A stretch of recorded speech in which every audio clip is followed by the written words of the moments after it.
반갑습니다. 멘토 특강 희망드림의 김용욱입니다. 김동환 목사입니다. 언제나 상큼한 손소연입니다. 안 상큼한가요? 오늘 특별히 더 젊어져서 제 흰머리가 없어질 것 같아요. 네. 고맙습니다. 자, 혹시 그 영화 중에 인생은 아름다워라고 아카데미상도 탄 그 이태리 영화 혹시 보신 적 있으신가요? 네, 맞습니다. 아, 예. 거기 보면 그 주인공 귀도라는 그분이 자기 아이에게 그 수용소에 있으면서 이 수용소는 1000점을 얻으면 탱크를 상으로 줘 하는 그런 캠프야 이러면서 굉장히 밝은 쪽으로 아들을 이끌어주고 그 영화 속에서는 좀 코믹하게 애한테 좀 어떻게 개그라 그럴까? 자주 웃은 동작도 하는 그런 밝은 모습을 많이 봤는데요. 그 언젠가는 결국 해방된다 그러다 아이는 해방을 맛봤죠. 그 주인공은 거기서 돌아가셨지만, 그래서 어떤 상황이라도 어떤 관점으로 바라보느냐에 따라서 많이 달라진다 하는 그런 걸 보게 되는 그런 영화였는데요. 목사님 어떻게 느끼셨어요? 정말 맞고요. 네. 제가 학생들을 이렇게 많이 지켜보면서 제일 안타까운 것이 보통 학생들 이제 학교 가면 현재 국영수 점수 몇 점, 그리고 자기가 가고 싶은 대학, 가고 싶은 학과, 근데 현재 점수로 안 될 것 같다. 그리고 아이들은 현재만 보고 난 이미 늦었어, 난 안 돼. 그리고 학교에서도 사회에서도 어느 대학을 가면 뭐 인류 인생, 뭐 예를 들어서 뭐 지방 학교를 가면 또 그보다 낮은 인생, 이런 식으로 세상의 인본주의적인 그런 문화와 세계관이 우리 아이들을 그렇게 자기 스스로를 보게 해서 하나님의 자녀임에도 불구하고 그렇게 잘못된 가치관으로 자기를 보고 세계관을 가지다 보니까 늘 불행한 거예요. 국영수 점수가 잘 나오지 않으면 1등 하지 않으면, 소위 말하는 좋은 대학 가지 않으면 행복하지 않게끔 그렇게 스스로를 생각하게 된 거예요. 그렇지만 하나님의 자녀는, 하나님께서는 절대로 하나님의 자녀들을 학벌, 집안, 외모로 보지 않습니다. 하나님의 눈으로 자기 자신을 바라보는 게, 그게 가장 중요한 기독교적인 세계관의 출발이고요. 아멘. 그리고 우리 하나님의 자녀들은 예수의 피값으로, 우리는 하나님과 원수된 인간들을 화목시키는 하나님의 대사로 이 땅에 온 존귀한 하나님의 자녀들입니다. 아멘. 그래서 저는 우리 하나님의 자녀들이 너무 지금 세상적인 그런 가치관에 세상적인 렌즈를 끼고 있는 부분에 대해서 정말 하나님 안에서 하나님의 기독교적인 세계관으로 다시 잘 재무장하길 바랍니다. 아멘. 네, 그래서 이 시간에는요, 변화를 위한 창조적 고통을 감내하라는 주제로 이야기 나눠보도록 하겠습니다. 오늘의 멘토 모시도록 하겠습니다.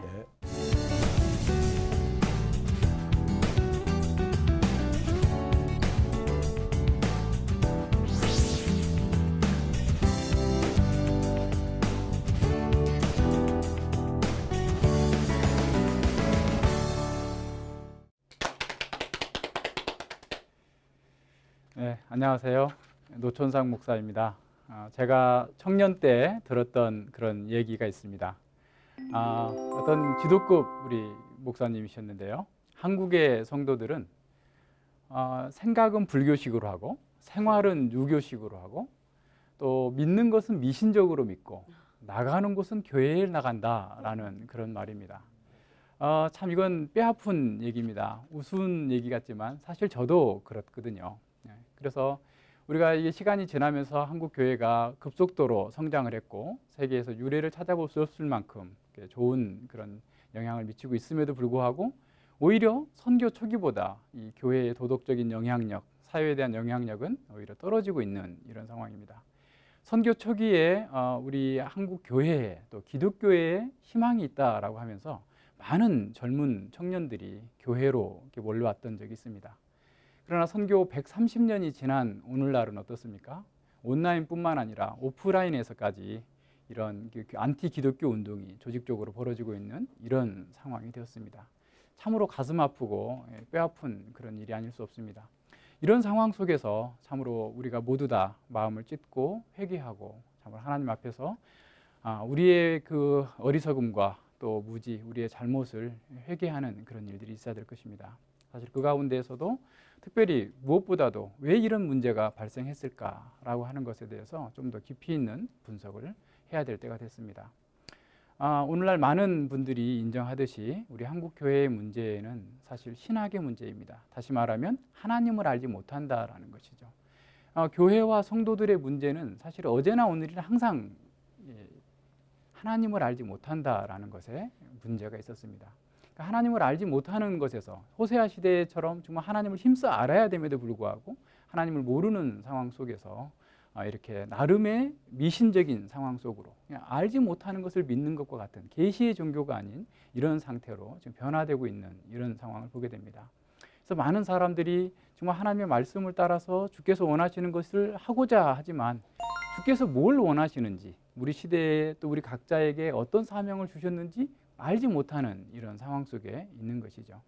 그렇다면 이런 문제를 근본적으로 개혁하고 또 회복하려면 어떻게 해야 될까요? 사실은 그것은 이 교회의 본질과 관련된 거고 교회의 사명과 관련된 겁니다. 교회의 사명은 1차적으로는 하나님을 섬기는 것으로 예배하는 것이고 2차적으로는 우리 교회의 성도들을 양육하는 것입니다.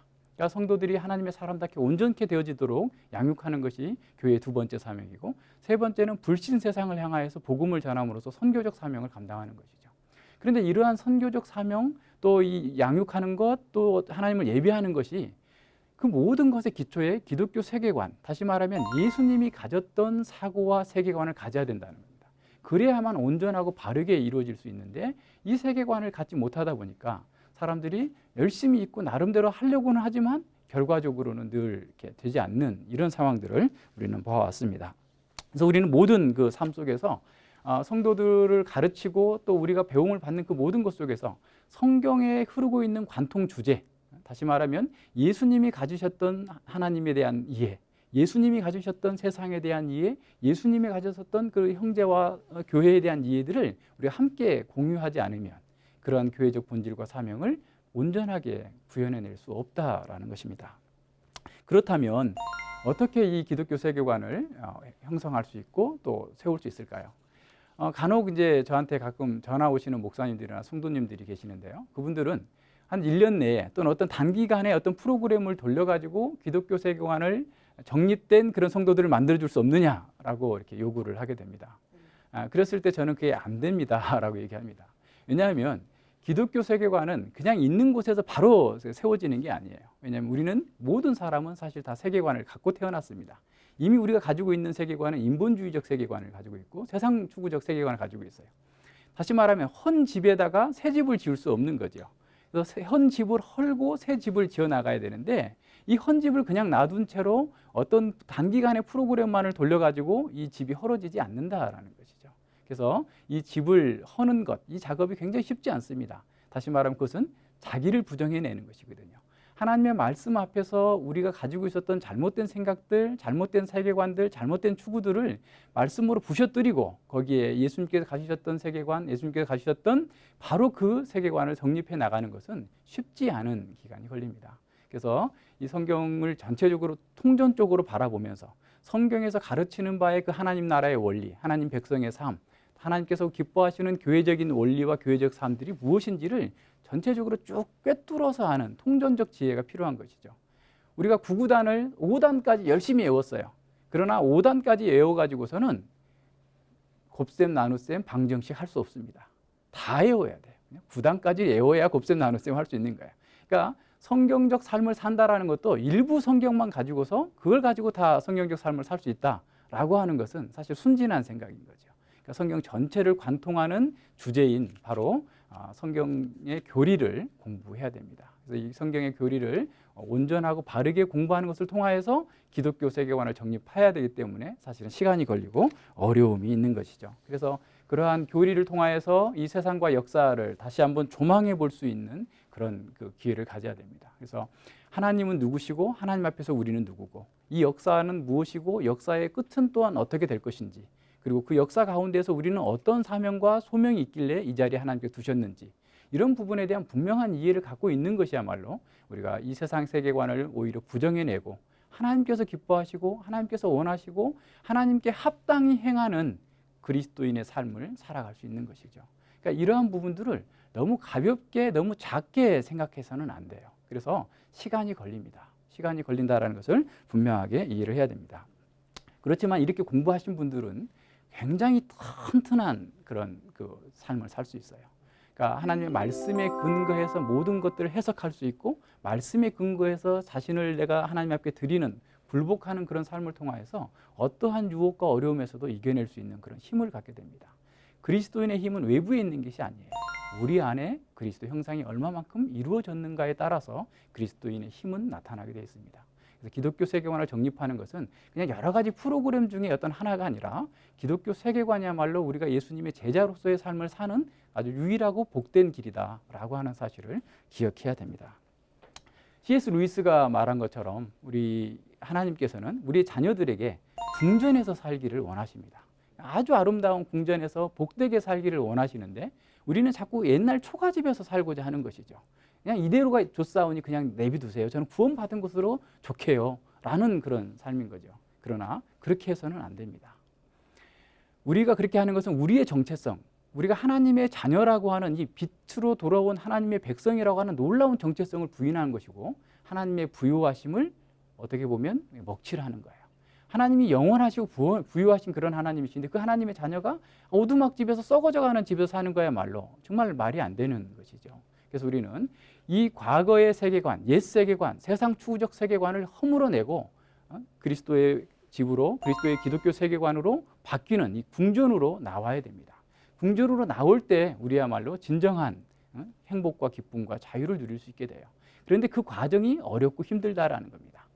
그러니까 옛집을 헐어야 되기 때문에 어렵고 또 새로운 집을 세우는 기둥을 세우고 기초를 닦고 각각의 그 문들을 만들어내는 것 자체가 쉬운 작업은 아니다라는 거예요. 그러나 그렇게 할 때 우리에게 정말 복된 그런 궁전에서 삶이 하나님의 자녀로서 하나님과 교제하고 하나님의 영광을 바라보면서 즐거워하는 그런 삶을 살 수 있다라는 것입니다.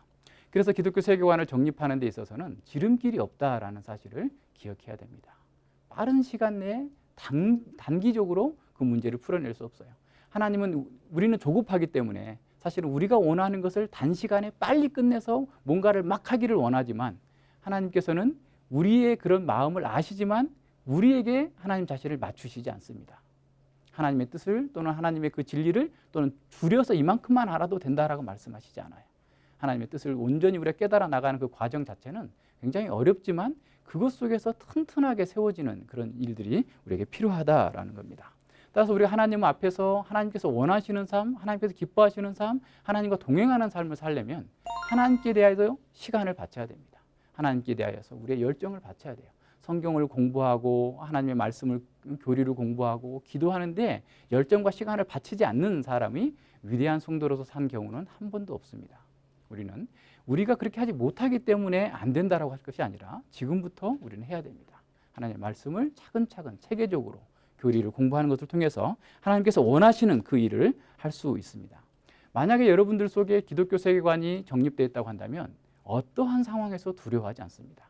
하나님께서 역사를 주관하고 계시고 섭리하고 계시기 때문에 어떠한 일이 벌어져도 놀라지 않습니다. 요셉이 바로 그런 대표적인 예예요. 그는 죽음을 앞에 뒀었고 또 노예로 팔려갔었죠. 감옥에 갔었죠. 시편에 보면 그는 쇠사슬에 묶여서 있었다고 그랬어요.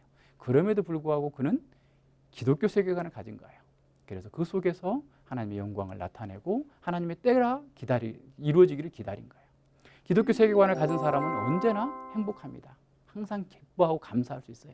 외부의 무슨 환경이 바뀌어서가 좋아하는 것이 아니라 내 안에 그리스도 때문에 기뻐하고 내가 말씀과 동행하기 때문에 기뻐하는 거예요. 다니엘의 세 친구가 불 속으로 왜 어렵게 들어갔을까요? 전혀 그렇지 않습니다. 그들은 기쁨으로 내가 죽으면 죽으리라. 내가 우상을 숭배할 수 없다. 하나님과 함께하는 것이 죽더라도 나에게 유익한 거다라고 하면서 기쁨으로 들어간 거예요.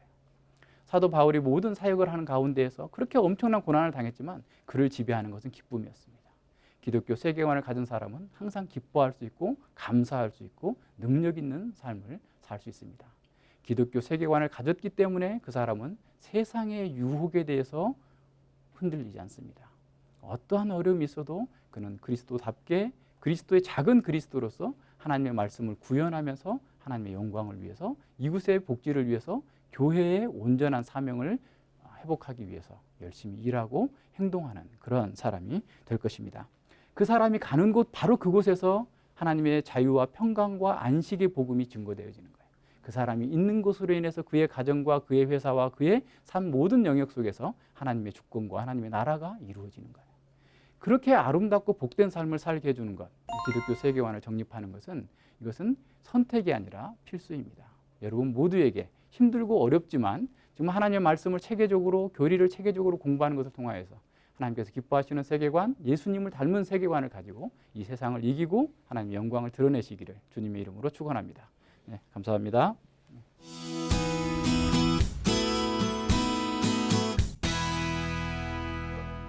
네, 기독교 세계관 학교의 노천상 목사님 모셨습니다. 목사님 안녕하세요. 네, 감사합니다. 안녕하세요. 네, 반갑습니다. 목사님께서 그 기독교 세계관 학교를 통해서 성경적인 세계관에 대한 가르쳐줌을 주시고 계신데요. 네. 좀 용어가 익숙하지 않기 때문에 네. 기독교 세계관 학교가 어떤 것인지 한번 가르쳐 주시면 좋겠어요. 네. 우선 기독교 세계관이라면 어렵게 생각할 수가 있는데요. 네. 사실 어렵지 않습니다. 예수님이 가지셨던 세계관입니다. 예수님이 가지셨던 사상이에요. 그러니까 우리가 일상적으로 삶을 이루어 나갈 때 그냥 대충 이렇게 가는 것처럼 보이지만 실제로 그 삶의 배후에는 세계관이 있어요. 사상이 있어요. 그러니까 예를 들어서 이 사회에 무리를 일으키는 사람들은 그 무리를 일으키는 사람 배후에 그가 갖고 있는 사상이 있는 거죠. 그러니까 마치 세계관은 철로와 같은 거예요. 그러니까 기차가 철로로만 쭉 가는 것처럼 우리의 삶은 우리의 세계관을 따라갈 수밖에 없습니다. 자, 그렇다면 기독교 세계관이란 뭐냐면 예수님을 따라가는 철로예요. 그러니까 예수님께서 가셨던 방식, 생각하셨던 방식, 또 그 삶에 대한 어떤 관점, 이해, 세계를 보는 방식, 이것들이 사실은 기독교 세계관이다. 그래서 중생자의 세계관이라고도 표현할 수 있고요. 그래서 예수님을 따라가는 제자의 세계관이 사실은 기독교 세계관이라고 할 수 있죠. 네. 교회의 사실은 목회를 통하여서 사실은 그 기독교 세계관이 우리 성도들 각자의 삶을 형성해 나갈 수 있도록 해야 되겠다라고 해서 이제 철학적인 이론적인 접근보다는 오히려 하나님의 말씀을 그냥 쉽게 접근하고, 그래서 이제 하나님의 말씀을 통해서 그 말씀의 원리를 내가 받아들임으로써 이런 세계관을 형성할 수 있도록 하는 그런 학교고요. 그동안에 우리는 이제 목회자 과정, 그리고 일반 성도들 청소년 과정 이렇게 해서 진행해 왔고요.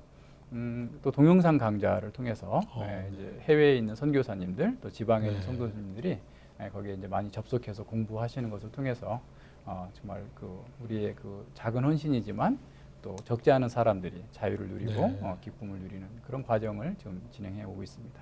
와, 네. 목사님, 성경적 지식이 많다고 해서 이 기독교 세계관이 저절로 정립되는 건 아닐 텐데요. 기독교 세계관을 구축하기 위해서 성경을 읽는 특별한 혹시 전략이나 방법이 있을까요? 네, 맞습니다. 그러니까 성경을 많이 안다고 그래가지고 성경적 세계관을 형성할 수 있는 건 아니에요. 구슬이 서말이라도 꿰야 보배다라는 말이 있고, 자동차 부품을 다 모아놨다고 그래가지고 자동차로 굴러갈 수 있는 건 아니잖아요. 그것처럼 자동차의 부품이 적재적소에 그 필요한 데에 이렇게 움직여야만 그게 이제 제대로 된 작동을 할 수 있는 것처럼 성경에 있는 지식들도 적재적소에 이렇게 돌아가야 됩니다. 그래서 그 교리적인 체계를 가지고서 하나님은 누구시고 인간은 누구고 또 이 세상은 어떤 것인가에 대한 온전한 어떤 진리의 체계를 가져야 되는 것이죠. 그래서 우리의 사고가 늘 그런 어떤 조직적인 체계로 돼 있어야만 우리가 실제 삶 가운데에서 작동하도록 돼 있기 때문에 그런 과정들이 꼭 필요한 것이죠. 그래서 그러한 그 말씀을 체계적으로 처음부터 끝까지, 그래서 그 말씀에서 나오는 통합적인 진리들 체계를 우리가 가져나가는 것, 그걸 세워나가는 것, 그것이 앞서 우리 원장님 말씀하신 것처럼 어떤 평생의 작업일 수도 있지만 그런 것들이 속히 되면 될수록 온전하게 그리스도인의 삶을 살아갈 수 있는 그런 과정으로 나아갈 수 있죠.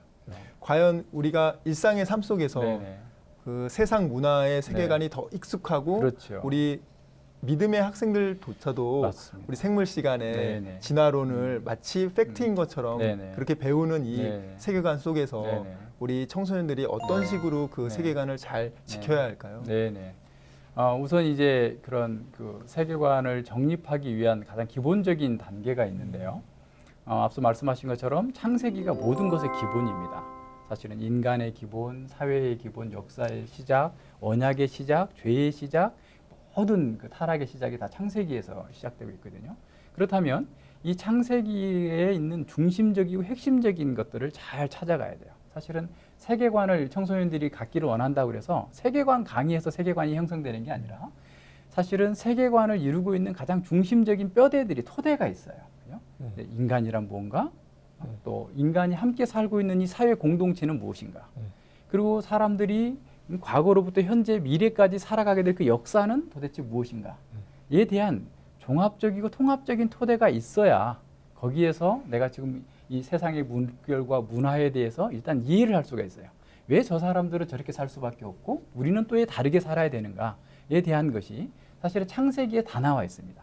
창세기 1장부터 12장까지에는 인간이 왜 존재했고 또 어떤 목적으로 존재하고 있고 어떻게 살아야 되는 건가. 그리고 이 인간들이 무리지어 살고 있는 타락한 사회는 어떻고 가인 계통의 사람들은 어떻게 살아왔고 하나님의 택하신 백성인 셋 계통의 사람들은 어떻게 살아왔는지, 노아는 왜 어떻게 그 상황 속에서 믿음을 잃지 않고 구원을 얻을 수 있었는지, 이 역사란 또 바벨탑 사건을 통해서 역사가 어떻게 흘러갈 것인지에 대해서 종합적으로 보여주고 있어요. 그래서 창세기 1장과 2장은 사실 요한계시록 21장과 22장과 대응되고 있어요. 네. 에덴에서 하나님의 통치가 이루어지고 있는 그 상황을 함께 보여주고 있는 거죠. 그래서 창세기가 우리의 모든 세계관을 여는 데 기본이라고 볼 수 있죠. 그래서 청소년들이나 또 우리 일반 성도들에게도 창세기의 그 원시 역사, 창세기 1장부터 11장, 그리고 언약사인 12장을 공부하는 것을 통해서 세계관을 구체적이고 온전하게 정립해 나갈 수 있는 기초를 쌓는 것이죠. 예, 성경에서는 우리 사람을 하나님의 형상을 닮은 존재라고 이렇게 기록해 주셨는데요. 하나님의 형상을 닮았다는 게 뭐 외양, 내면 혹은 어디 한 부분만 이야기하는 건 아닐 텐데요. 하나님의 형상을 어떻게 설명해야 될까요? 네, 하나님의 형상이라고 할 때 이제 앞서 조금 더 설명을 하자면요. 우리가 이제 성도들에게 만나서 인간이 뭡니까? 어린아이, 청소년들에게도 인간이 뭐냐 이렇게 물어보면 뭐 사회적 존재죠. 생각하는 동물이죠. 등등의 이런 그 세상 학교에서 배운 그 내용을 가지고 인간에 대해서 얘기합니다.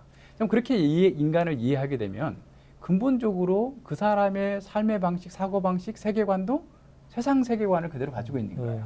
그러다 보니까 인간이 정말 그 세상에서 열심히 공부하고 돈 많이 벌고 그렇게 세상에서 출세하는 것이 인생의 목표가 돼버리는 거죠. 그러니까 세상과 다를 바 없는 삶이 되는 거예요. 그러니까 인간에 대한 어떻게 이해하느냐에 따라서는 그 이해가 우리의 구원과 영생과 하나님 나라와 교회에 대한 이해를 바꿔놓는 거예요. 총체적인 겁니다. 그러니까 구원에 대한 이해도 사실 인간이 어떤 상태였고 원상의 인간은 이런 상태였고 지금 범죄한 인간은 이렇기 때문에 구원받아야 된다라는 내용들이 나와야 되는데 사실은 그런 문제가 봉착되어 있는 거예요. 그래서 이제 간혹가다 이제 하나님 형상입니다라고 대답하시는 분들이 있어요. 그러면 하나님 형상이 뭡니까?라고 물어보면 그분들은 글쎄요 머리 끄적끄적 이렇게 나오는 거죠. 근데 정말 하나님의 형상이라고 하는 것은 아주 중요합니다. 그러니까 일단은 그 모세가 창세기를 기록했을 때 그 배경을 한번 살펴보면요. 당시에 이 그 어떤 왕이나 신이 지배하는 지역에는 많은 형상들을 세워놨어요. 그건 무슨 얘기냐면 이것은 이 왕의 땅이다. 이 신이 지배하고 있는 땅이다라고 하는 그런 지역신 개념이 있었던 거죠. 자, 그렇다면 그런 상황 속에서 하나님께서 그 아담과 하와를 창조하실 때 이는 하나님의 형상이다라고 했다는 것은 뭐를 얘기하냐면 하나님께서 다스리는 땅이다라는 거예요. 그러니까 사람은 하나님께서 창조한 세상에서 하나님을 대리해서 통치하는 사람이다. 그러니까 우리가 외국 공간에 대사가 나가서 한국을 대표하는 것처럼 이 인간은 하나님의 형상으로 지음받았다는 첫 번째 의미는 어떤 거냐면 하나님께서 통치하시는 그 통치의 대리자로서 위임받은 통치를 하고 있는 사람이다라는 거예요. 그래서 하나님을 대표하고 하나님께서 어떤 분이신지를 나타내고자 하는 그런 사람인 거죠. 그래서 이런 하나님의 형상은 사실 우리가 이런 하나님 형상에 대해서 앞서 말씀한 것처럼 어떤 학자는 하나님 형상은 영적인 것만 하나님 형상이다라고 얘기하기도 하고 또 어떤 사람은 육체도 기다라고 하는데 사실 하나님의 형상은 영과 육을 다 포함해요. 그러면 우리는 사실 지금 타락한 이후에 존재하고 있기 때문에 원상의 인간이 가졌던 하나님의 형상을 온전하게 이해하기는 어려워요. 그러면 어떻게 이해할 수 있느냐면 예수님이 바로 하나님의 형상이다라고 신약에서 말씀해주고 있어요. 고린도후서 4장 4절에 히브리서 1장 3절, 골로새서에도 계속 이렇게 예수님이 하나님의 형상이에요. 그러면 예수님께서 외모가 하나님의 형상이 아니라 예수님께서 어떠한 삶을 사신 것을 통해서 하나님의 형상의 기능적인 측면을 알 수가 있는 것이죠. 그럼 예수님은 늘 하나님만을 예배하고 하나님만을 사랑하는 삶을 살았어요. 자기가 죽기까지 하나님을 사랑하신 그것이 바로 첫 번째로 하나님 형상으로서의 기능입니다. 두 번째는 예수님은 이웃을 사랑했어요. 철저하게 자기 목숨까지 내놓으면서 이웃을 사랑한 거예요. 근데 그 이웃도 원수된 이웃을 사랑한 그런 네. 이웃을 대한 사랑이고요. 세 번째는 예수님은 자연 만물을 다스렸어요. 이것이 이제 예수님의 구속적 기적이기도 합니다만 바다를 잔잔하게 하고 등등의 많은 기적들을 행하신 것 또한 사실 하나님의 형상으로서의 통치, 다스림을 보여주고 있어요. 네. 그러니까 창세기 1장 26절과 28절에서 너희가 이 땅을 다스리라 라고 했을 때 그 다스림이 예수님 안에서 온전히 구현되고 있는 것을 볼 수가 있는 것이죠. 네. 자, 그렇다면 우리가 하나님의 형상이라고 했을 때 하나님의 형상의 그 1차적인 부분은 하나님을 사랑하는 거예요. 하나님을 예배하는 겁니다. 그리고 우리가 다른 형제를 사랑하고 이웃을 사랑하는 거예요. 그리고 만물을 다스린다라고 할 때 아직 우리가 구원의 완성에 이르지 않았기 때문에 우리가 온 세상을 다스릴 수는 없지만 우리 자신을 다스릴 수가 있어요. 절제할 수 있는 능력이 생깁니다. 네. 그래서 온전하게 하나님의 형상을 우리가 예수님을 믿었다라고 하는 것은 결국 뭐냐면 하나님의 형상을 회복하는 것을 얘기하는 거예요. 예수님처럼 사는 겁니다. 하나님을 사랑하는 것. 그 무엇보다도 하나님을 사랑하는 것. 그리고 내 이웃을 내 몸처럼 사랑하는 것. 그리고 우리 만물, 나에게 주어진 모든 자원들을 청지기로서 하나님께서 기뻐하시는 대로 하나님께서 원하시는 대로 하나님께서 맡기신 그 목적을 따라서 사는 것. 이것이 하나님의 형상으로서의 온전한 기능을 하고 있는 사람들이에요.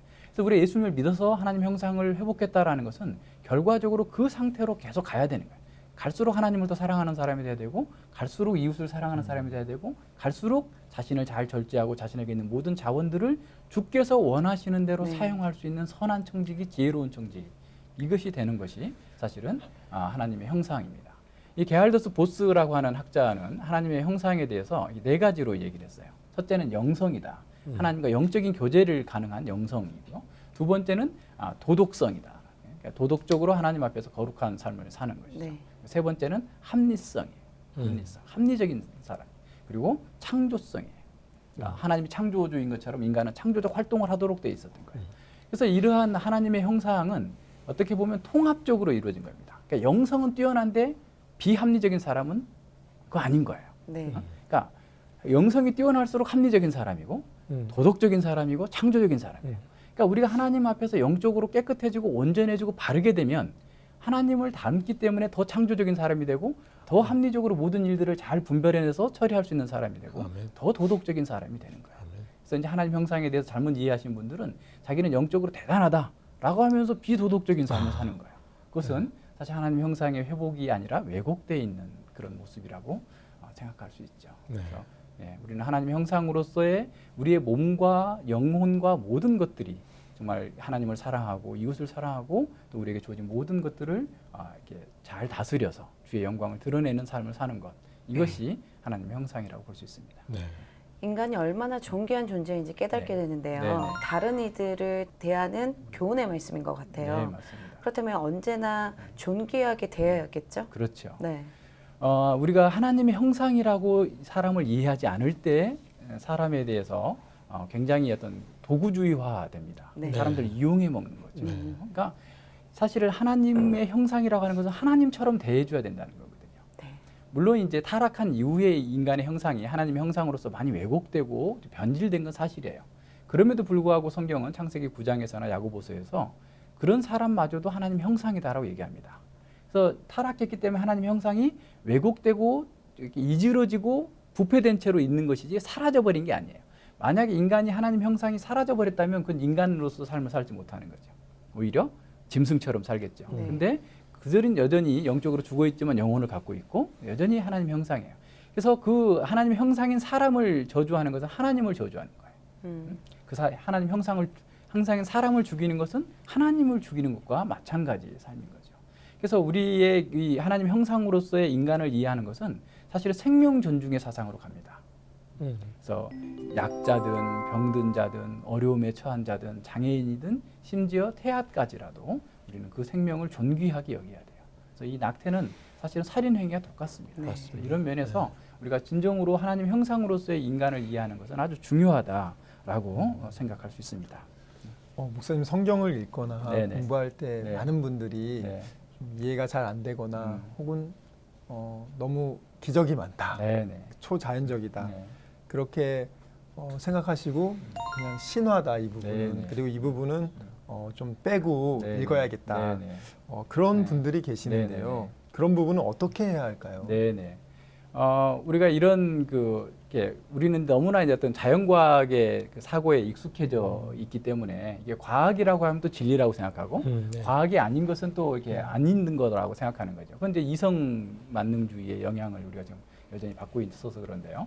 우리가 인간이 어떤 사물이나 어떤 그 대상을 판단하고 분별하는 기능은 세 가지가 있습니다.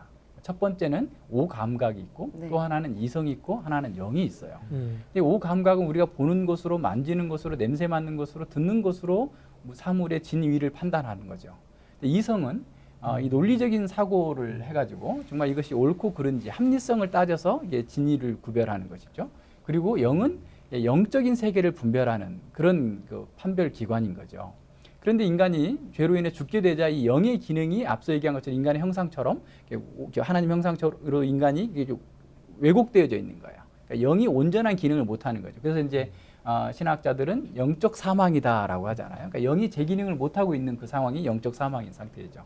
영적 사망된 상태에서 사실 영이 제대로 하나님을 분별할 수 없게 되니까 자꾸 이성을 가지고서 모든 것을 판단하는 기준으로 삼는 거예요. 이성이 만물의 척도다라고 얘기하면서 그렇게 하는데 자, 거기에 문제가 있습니다. 오감각이나 이성이나 영은 각각의 역할만 할 수 있도록 돼 있어요. 그러니까 이성이 할 수 있는 일을 오감각이 대신할 수 없습니다. 눈으로 말은 할 수 있어도 눈으로 생각할 수는 없죠. 그러니까 또 이성이 할 수 있는 일을 또 영이나 오감각이 할 수 없어요. 오감각으로 만져봐 가지고 뭐 이렇게 논리적 추론을 해낼 수 있는 그런 건 아니잖아요. 할 수 없는 겁니다. 그런데 이성주의자들의 문제는 뭐냐면 이성을 가지고 영적인 세계를 분별하려고 그러는 거예요. 그래서 이성적 합리성이 맞지 않으면 이것을 거부해버리겠다라고 하는 생각에서 나오는 네. 거예요. 그러나 사실은 이 성경에 나와 있는 모든 기적은 사실은 역사적 사실입니다. 하나님은 전능하시고 온전하신 하나님이시기 때문에 자신이 만드신 자연 법칙을 잠시 유보해두고 직접적으로 개입하실 수 있어요. 그것을 비상섭리라고 그래요. 그러니까 일반적인 어떤 자연 원리를 따라서 섭리해 가시는 것은 보통 섭리라고 한다면 비상섭리로서 그런 것들을 제한해 두시고 하나님의 영광과 주의 백성들의 유익을 위해서 그것을 보류하고 직접 개입하시는 것. 이게 비상섭리고 그것이 기적과 이런 다양한 사건들이죠. 이런 것들은 사실은 이해할 수 있으려면 영적으로 거듭나야 돼요. 그러니까 하나님의 일은 성령의 일은 성령께서 깨달을 수 있도록 하기 때문에 내가 안 믿어지면 사실 성령님께서 조명해 주십시오.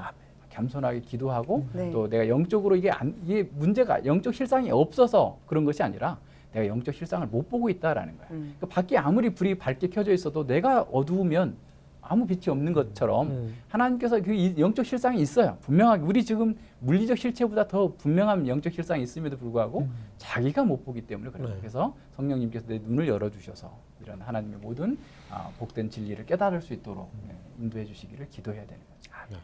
목사님, 이단들도 보면 네네. 꼭 전도할 때 성경을 가지고 이야기하던데요. 네네. 분명히 틀린 이야기인데 네. 꼭 집어서 오해를 네. 공격하기 힘들 때가 많더라고요. 네네, 맞습니다. 그럼 왜 그런 걸까요? 우선 이단들은 네. 우리가 이렇게 너무 무시하면 안 됩니다. 저보다 말씀을 더 읽는 것 같아요. 네, 맞습니다. 그런데 문제는 뭐냐면 그들이 말씀을 잘 조합을 해요. 네. 그러니까 문맥하고 아주 상관없는 데서 끌어다가 자신들이 잘못된 교리들을 만들어내는 것이죠. 그래서 일단 이단들이 하는 내용들을 일단 분별하려면 그들이 얘기하고 있는 것이 문맥의 자연스러운 의미인가라는 것을 우선 찾아봐야 됩니다. 과연 이 문맥에서 그들이 말하고 있는 걸 얘기하고 있는 건가라는 것을 한번 생각해 봐야 되고요. 두 번째 이제 우리가 그 성경 해석의 방법 중에 하나인데요. 우리가 이게 성경은 언어로 기록되어 있잖아요. 네. 인간이 사용하고 있는 언어를 통해서 기록되어 있는데 이 언어는 사실은 이게 과학의 언어, 쉽게 말하면 기술적인 언어와 문학의 언어로 크게 둘로 나눌 수가 있어요. 근데 이 과학의 언어는 어떤 사실을 정확하게 보여줍니다. 제가 이 스튜디오에 10시 9분에 도착했다. 정확성을 얘기하고 있는 거죠. 그런데 이것은 이제 과학의 언어로서 정확성을 나타내지만 풍부하게는 드러내주지 못해요. 문학의 언어는 정확성은 떨어진 반면에 아주 풍부하게 전달해 줄 수 있어요. 그러니까 예를 들어서 우리 손소연 자매님이 달처럼 예쁘다. 그러면 이게 정말 예쁘구나. 그렇지만 얼마나 예쁜지 알 수 없는 거예요. 네. 풍부하게 전달해 주는 거예요. 그러니까 이런 우리가 사용하는 언어는 일상적인 언어는 뭐 잘 이해를 합니다. 근데 이상하게도 사람들은 성경에 나와 있는 언어를 구별하지 않아요. 이게 문학의 언어인지 과학의 언어인지를 구별하지 않고 문학의 언어에다 과학의 언어를 덧붙여도 그게 맞는갑다라고 생각을 하는 거죠. 근데 이단들의 특징이 바로 그런 겁니다. 그러니까 이건 그 문학의 언어를 과학의 언어로 사용한다든가 과학의 언어를 문학의 언어로 사용해서 자신들이 잘못되어 있는 교리들을 이렇게 정당화시키는데 주로 사용되고 있다라고 하는 사실을 알게 됩니다. 제가 이제 예전에 그 청년 때 아주 그 유명한 그 어떤 청년을 만났어요. 그러니까 사회적으로 아주 엘리트 청년을 만났는데 그 청년은 그 전도서 1장을 가지고 전도서 1장에 우리 내용 다 알지만 헛되다 모든 것이 헛되다. 네. 그래서 정말 이 자연은 무구하지만 인간은 너무나 작고 헛된 삶을 살고 있다라는 얘기를 하고 있는데 사실 그걸 완전히 거꾸로 얘기하고 있는 거예요. 그 문학의 언어가 아니고 과학의 언어로 얘기를 해가지고 결코 이 땅은 없어지지 않고 이 세상에서 이 어떤 지상 낙원이 이루어질 것처럼 마치 이제 또 그러면서 다양한 자신들의 교리들을 이렇게 주장하는 이런 모습들을 봤는데 주로 이런 부분들을 우리가 잘 살펴봐야 됩니다. 네. 그 예를 들어주셨는데요. 그러니까 예를 들어서 문학의 언어와 과학 언어를 바꿔치기 하든지 왜곡시켜가지고 잘못된 해석을 하고 또 우리가 성경을 읽을 때 좀 주의해야 될 점인데 추가로 얘기하신다면 어떤 점이 있을까요? 네, 우선은 이제 성경을 이해할 때 가장 그 당시의 역사적 문맥을 우선 살피라라는 거죠. 우리가 이제 공동적으로 이해하고 있는 것은 성경이 하나님의 영감, 성령의 영감에 의해서 기록되어 있다라는 거죠. 그러면 성령님께서 각 저자의 마음을 움직이시고 그의 사상을 이렇게 붙잡으셔서 오류 없이 성경을 기록했다고 한다면 1차적으로 성경의 의미는 그 저자가 말하고 있는 의미예요. 저자가 뭘 말했는가를 잘 이해해야 됩니다. 그럼 저자가 그 당시 1차 독자들이 있을 거 아닙니까? 구약이라고 하면 구약의 1차 독자가 느꼈던 그 의미를 생각하는 거예요. 그래서 그 의미를 오늘날 우리에게 어떻게 가져오려면 교리화가 돼야 되죠. 그 의미를 찾아서 오늘 우리 시대에 적용을 해야 되는 거예요. 그래서 이제 성경을 공부할 때 그냥 무조건 물론 규범적인 것들은 오늘 우리에게 바로 적용할 수가 있지만 그런 역사적 배경들을 잘 살펴서 거기서 원리를 찾아서 우리에게 적용하는 것 이것이 이제 늘 중요하게 다뤄야 될 것이고요. 가령 이제 그래서 구약의 어떤 성전들이 나오잖아요. 가나안 땅을 가서 정복하라. 여호수아에게 줬기 때문에 다 진멸하라. 해서 오늘날도 어떤 그런 교회가 어떤 성전으로서 나가서 싸워야 된다라고 하는 그런 오유를 벌여서는 안 돼요. 지금 우리 신약 시대에는 모든 것이 영적 전쟁입니다. 구약에 있는 그런 전쟁도 실제로는 영적 전쟁을 우리에게 보여주고 있는 것이거든요. 그래서 그러한 어떤 잘못된 적용들이 되지 않도록 늘 조심해야 되겠죠. 목사님 그 역사적인 그 맥락을 잘 고려하고 또 맨 처음 그 원 저자가 받는 독자들의 의미를 잘 기억해라. 목사님 그 좀 전에 말씀해 주신 다양한 그 성경 안에는 장르가 있는데 그 장르도 또 고려를 해야 되겠죠. 목사님? 그렇습니다. 그러니까 이 장르의 오류가 많아요.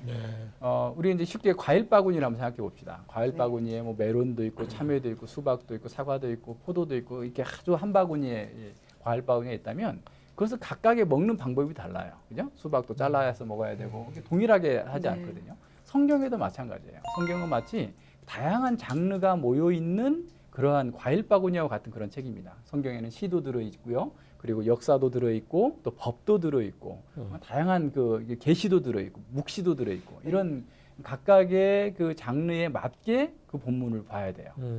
가령 이제 그 19세기 말에 우주 전쟁이라고 하는 그 소설이 나와 있는데 그것을 이제 1938년에 미국에서 그 아주 히트된 당시로서는 소설이었습니다. 그래서 어떤 방송국에서 그것을 어떤 드라마로 만든 거예요. 드라마로 라디오 드라마로 만들었는데 사람들은 그것을 막 듣고 갑자기 놀래가지고 하룻밤을 이렇게 벌벌벌 떨면서 지낸 적이 있어요. 왜냐하면 그 내용은 다 맞게 들은 거예요. 들었는데 그러니까 내용에 대한 오류는 없었죠.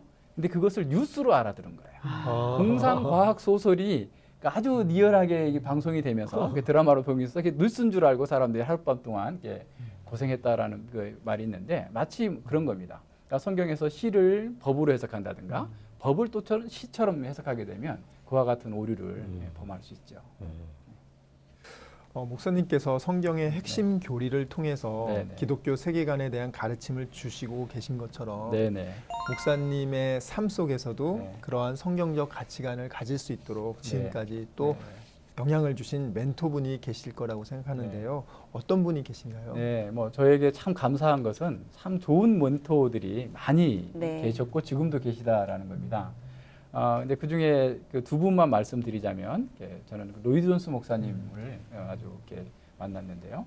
로이드 존스 목사님의 책을 읽으면서 바로 제가 앞서 얘기했던, 초두에 얘기했던 불교식으로 생각하고 유교식으로 살고 미신적으로 믿는다라고 하는 것이 바로 저였다라는 사실을 깨닫게 된 거죠. 왜냐하면 제가 그 예수님을 믿고 크리스찬 청년으로서 또는 어떤 크리스찬 아버지로서 삶을 사는에도 불구하고 우리 아이에게는 오히려 세속적인 가치관을 심어주고 있는 그 놀라운 모습들을 이렇게 발견하게 됐어요. 그래서 지금도 저는 로이드 존스 목사님의 글을 통해서 계속 저 자신을 돌아보기도 하고 이 세대에 대한 어떤 선지자로서의 역할 이런 것들이 무엇일까를 이렇게 곁에 두고 보는 그런 상황입니다. 또 한 분은 이제 잘 알려지지는 않았습니다만 우리 국내에 김홍전 목사님이십니다. 근데 그분은 소천하셨는데요. 그분이야말로 참 그 60년대 이후에 참 우리가 성경을 잘 몰랐을 때 성경을 열심히 강해하시고 또 그 책들이 이제 출판됨으로써 오늘 우리 시대의 교회의 어떤 영적 목마름을 채워주고 있는 그런 영양소를 공급해주고 있는 그런 좋은 분이다라고 생각을 해서 저는 그분의 영향을 또 많이 받고 있고 또 존경하고 멘토로 삼고 있습니다. 그 밖에도 저를 이렇게 이 자리까지 또 이렇게 성장하게 해주신 많은 신학교의 교수님들, 또 주변의 동료 목회자들, 선배들을 저는 감독자로 삼고 그 선배들께서 저를 감독해 주셔야 됩니다. 해서 제가 빗나가지 않도록 늘 하나님의 말씀 앞에 서서 올곧한 길을 가도록 도움을 구하고 늘 도움을 받고 있고 그렇습니다. 목사님, 기독교 세계관을 가지면 죄에서 멀어지기 위해서 자기 고행과 수행을 해야 하고 지금까지 자유와 고별을 해야 하나 오해하시는 분들이 정말 많거든요. 그 정말 오해죠. 네, 정말 오해 맞죠? 네. 시청자분들 중에서 또 특히 세상적 가치관에서 혼란을 겪는 우리 청년들을 위해서 복음 안에서 자유를 누릴 수 있는 격려의 한 말씀 부탁드릴게요. 어떤 그 청교도는 그렇게 말했습니다. 가장 거룩한 것이 가장 행복하다. 사실은 그건 온전한 말씀입니다. 예수님께서 내 멍에를 메고 내게 배우라. 그리하면 너희가 쉼을 얻으리라. 안식을 얻으리라고 말씀하셨거든요. 그 말씀은 어떤 의미냐면 예수님의 방식대로 살면, 다시 말하면 기독교 세계관을 따라 살면 우리가 진정한 행복을 누릴 수 있다라는 겁니다. 그래서 그 청교도 목사님은 예수님의 멍에는 짐이 아니라 날개다라고 그랬어요. 그러니까 우리가 창공을 아주 활보할 수 있는 그런 날개를 갖는 거죠. 그러니까 우리가 기독교 세계관을 따라서 예수님의 말씀을 따라 사는 것은 기존에 누리지 못했던 그런 모든 억압의 사슬들을 다 끊어내버리고 정말 예수님 안에서 이렇게 복되고 아름다운 삶이 있다라는 사실을 드러내는 거예요. 그래서 우리가 이제 흔히 오해하고 있는 이유가 뭐냐면 기독교는 사실은 기쁨의 종교예요. 기쁨의 종교고 능력의 종교입니다. 우리는 하나님의 온전하심까지 온전해지기까지 만족해서는 안 돼요. 그럴 정도로 우리가 강하고 능력 있는 사람들이어야 되는데 왜 그런 능력을 발휘하지 못하느냐? 말씀에 순종하지 않기 때문에. 주께서 가르치는 대로 안 가기 때문에 어려움이 있고 고난이 있는 거예요. 주께서 원하시는 대로 가면 그 어떤 장벽이 있다 할지라도 우리는 그것을 아무렇지 않게 이겨낼 수 있어요. 그래서 청년들이 정말 하나님의 말씀을 좀 어렵지만 정말 잘 체계적으로 공부하고 교리에 또 자신을 하나님의 말씀에 굴복시켜 나가는 것만큼 정비례해서 행복과 만족을 누려요. 자유를 누려요. 그러니까 하나님의 말씀에 내가 정복당하는 만큼 나는 자유와 행복을 누리는 거예요. 말씀을 따라 살면 내가 자유를 포기해야 되는 게 아니라 오히려 진정한 자유를 누리게 됩니다. 그래서 우리 청년 형제들 그리고 모든 성도들이 기독교 세계관을 가짐으로써 진정으로 복된 자유한 안식이 있는 그런 삶을 통해서 세상에 빛이 되고 복음을 증거하는 그런 아름다운 삶을 사시길 바랍니다.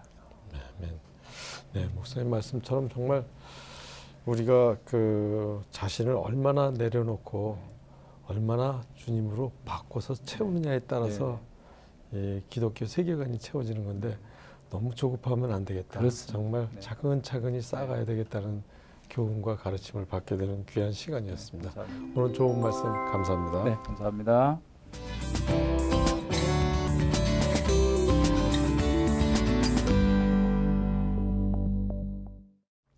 이 시간은 성경 안에 있는 불변하는 건강규례에 대해 의학적으로 풀어보는 시간입니다.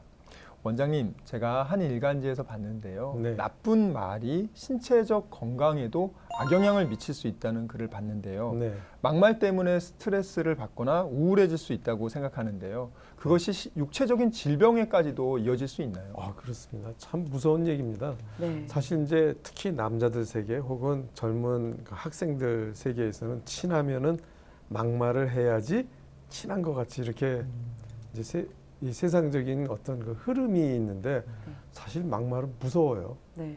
두통도 일으키고 불면증, 근육통, 뭐 우울증, 뭐 그게 쭉 누적되다 보면 이제 나이가 들어서 고혈압, 당뇨병, 각종 성인병을 일으키는 아주 독이죠, 독. 그래서 사실 막말이라는 건 굉장히 무섭고 정말 친하다고 해서 막말을 써야지 너하고 나하고는 친하다라는 네. 그 세상적인 그 가치에는 휩쓸리지 말아야 됩니다.